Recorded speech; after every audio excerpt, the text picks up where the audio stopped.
રાજકોટમાં પીએમ મોદીના આગમનને લઈને તૈયારીઓ કરવામાં આવી રહી છે ત્યારે એમ્સ હોસ્પિટલમાં 3 હેલિકોપ્ટરનું પણ રિહર્સલ કરવામાં આવ્યું। દ્વારકાથી પીએમ મોદી હેલિકોપ્ટરથી આવશે।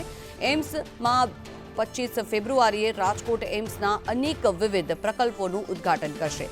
રેસકોર્સ ખાતે જંગી જનસભા પણ યોજવામાં આવશે જેને વડાપ્રધાન નરેન્દ્ર મોદી સંબોધિત કરશે।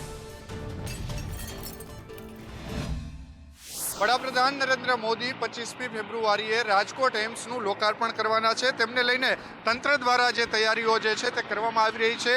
આપ જે પ્રકારે દ્રશ્યો જોઈ રહ્યા છો તે એમ્સ ખાતેના છે કે અત્યારે પીએમ મોદીના આગમનને લઈને અત્યારે રિહર્સલ જે છે તે કરવામાં આવી રહ્યું છે। આપ જે પ્રકારે જોઈ રહ્યા છો કે વડાપ્રધાન જે હેલિકોપ્ટરમાં આવવાના છે તે હેલિકોપ્ટરનું રિહર્સલ જે છે તે અત્યારે એમ્સ ખાતે જે છે તે કરવામાં આવી રહ્યું છે।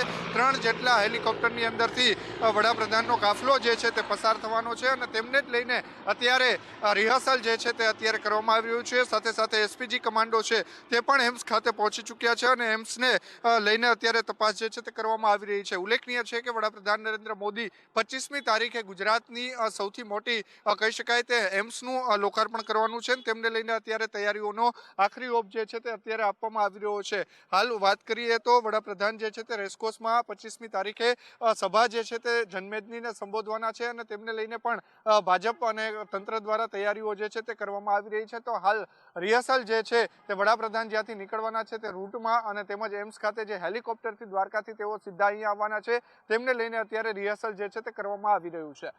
કેમેરા પર્સન વિપુલ બોરીચા સાથે મયુર સુરવૈયા, સંદેશ ન્યૂઝ, રાજકોટ।